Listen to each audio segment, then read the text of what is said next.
Sperm count చాలా తక్కువగా ఉందా? రిపీటెడ్ ఐవీఎఫ్ ఫెయిల్యూర్ ఉందా? ప్రాబ్లం వై క్రోమోజోమ్లో ఉండొచ్చు. దీని గురించి ఇవాళ తెలుసుకుందాము.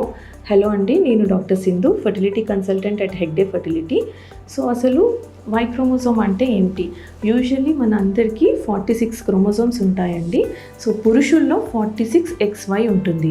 సో ఈ వై క్రోమోజోమ్ అనేది స్పెర్మ్ ప్రొడక్షన్కి చాలా ఇంపార్టెంట్. వై క్రోమోజోమ్ మీద అజోస్పర్మియా ఫ్యాక్టర్ అనే జీన్స్ ఉంటాయి. అవి 3 రకాలు ఉంటాయి. Azoospermia factor A, B, C.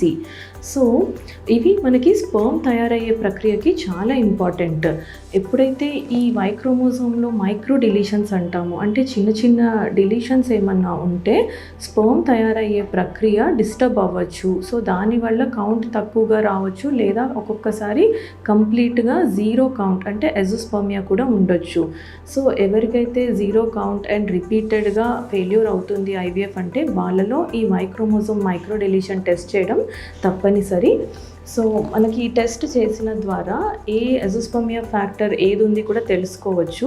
ఒకవేళ అజోస్పర్మియా ఫ్యాక్టర్ C ఉంటే మనకి TESE procedure, testicular sperm extraction procedure ద్వారా స్పెర్మ్ రిట్రీవల్ పాసిబుల్.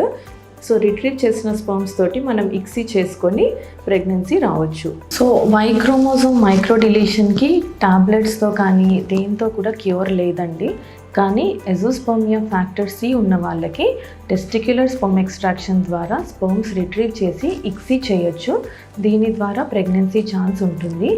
మెయిన్గా వచ్చే బేబీస్ ఒకవేళ మేల్ బేబీస్ అయితే కనుక ఈ వై క్రోమోజోమ్ డిలీషన్ అనేది ఆ బేబీకి కూడా ట్రాన్స్మిట్ అయ్యే ఛాన్స్ ఉంటుంది. సో జెనెటిక్ కౌన్సిలింగ్ అనేది తప్పనిసరిగా తీసుకోవాలి.